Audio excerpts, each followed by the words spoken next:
Today we are talking about women entrepreneurship, a topic that I'm really passionate about.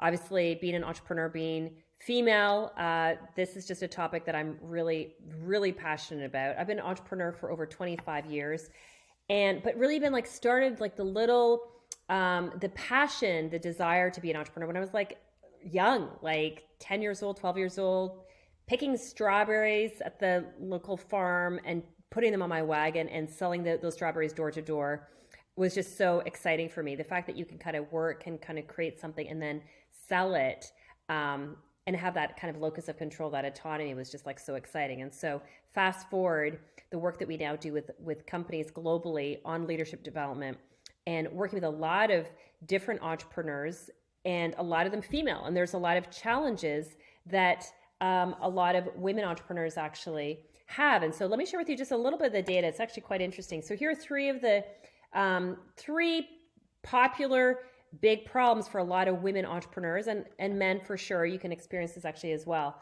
This comes out of Forbes. The one is limited funding. Okay, so this is interesting. This little bit of data is actually interesting. One study from Boston Consulting Group found that in a pool of 1,500 businesses, women-owned startups generated 10% more revenue than those founded by men over 5 years. Yet despite the success, the financial system does not support women entrepreneurs. Women only account for only $1 out of every $23 in small business loans. Okay, so number one of the barriers is women are not getting the funding that they need for their businesses. So I think that's really important. Number two that's mentioned in this article is gender bias. Gender bias. Again, there's lots of different biases out there. This is just one of the items that was raised. The third one, though, which is the one I really want to focus in on, is lack of support. 48% of women say that they actually feel unsupported. 48%. That is a staggering number. So let's talk about this. Let's talk about what we actually can do around some of these barriers. Maybe you're a female entrepreneur. Maybe you know exactly what I'm talking about. So listen carefully and also share it. Share this video with other women entrepreneurs that you actually know that are in this. And I've got lots of friends that are female women entrepreneurs, and we talk about a lot around this. And you know, the one of the most common things we talk about is how lonely it can be. Because when you're creating something, you're leading something, especially if you've kind of working on your own, if you've actually got a team of people, it can kind of be isolating. It can be very lonely. And so this is why the two things I'm going to recommend for all of us is really important. Number one, get yourself a mentor. This is a lot of content. We've heard this before. I'm just going to say it again.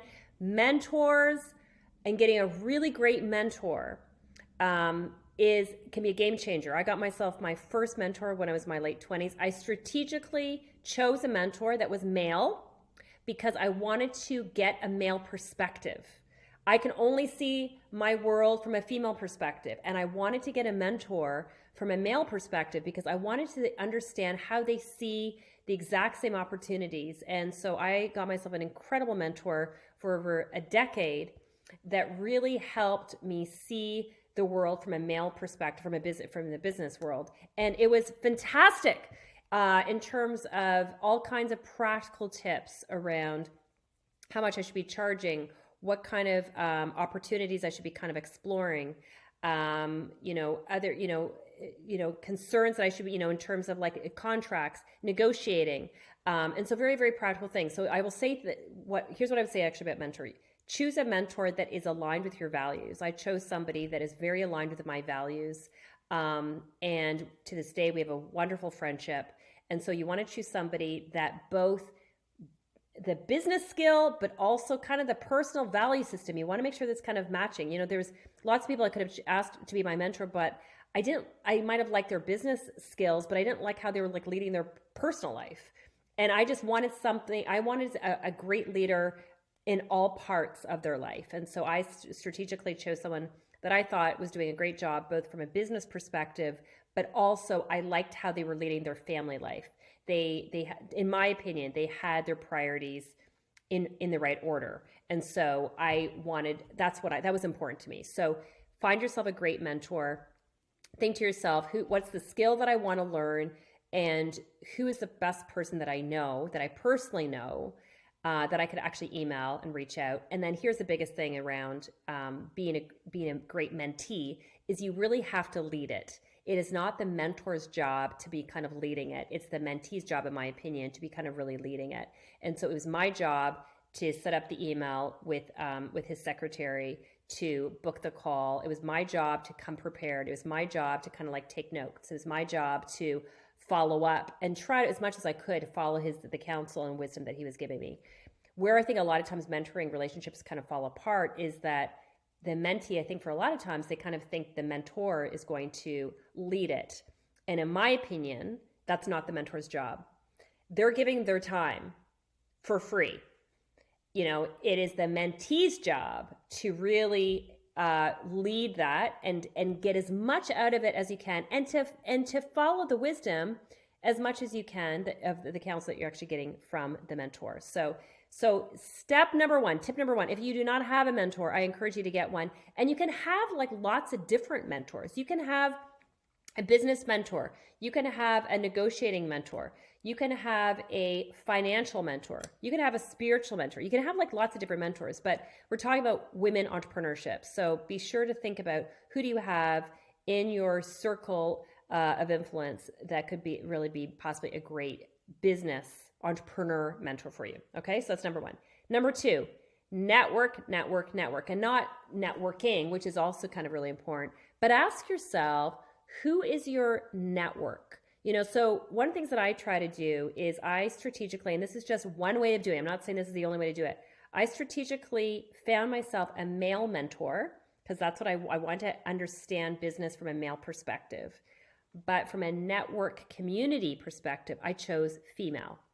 And I, for myself, just found that balance really fantastic. So the community or the network, ask yourself, who is your tribe? Who are the other, whether it's entrepreneurs, you can have a tribe of entrepreneurs. It doesn't have to be just female. Who is your tribe? Who's your community that you really want to be part of? Because when you're part of a smaller community, or a forum, it could be like a business forum or some kind of a networking group. It's something that is, you're seeing each other consistently. You're learning new content. You're exchanging ideas. There's a learning and growing kind of part of it. You can share resources with each other. You can champion each other. You can, again, when we're talking about kind of loans or gender biases that we experience, you've kind of got a safe place to land, because over and over and over again, from a lot of the female entrepreneurs that I speak to, that I coach, the piece I keep hearing about, it's lonely. It's lonely when you're kind of in that role, kind of by yourself. And even if you have like a team of people that report to you, it still can be really lonely. And I just have found that, women we can be vicious, or we can be really amazing, right? And men too, all genders, okay? All genders for this. You just want to find, your tribe, your network. And it could be a community, it could be an entrepreneur's network, like I said, it could be an entrepreneur forum, a business forum.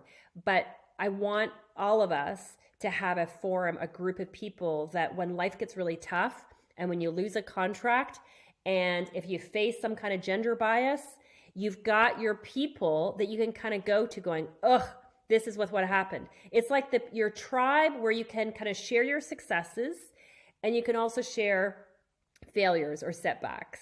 We all need it. And so that'd be my encouragement for you to think about. Wherever you live, your city, state, province, one of the things that we're seeing over and over again is that people are kind of going outside of their hometown to look for this, because it's such a big need. So really try to expand and think to yourself, okay, who could be my mentor, and what kind of network or community can I really plug into to really kind of fill me up, both professionally with my business, but also personally actually as well.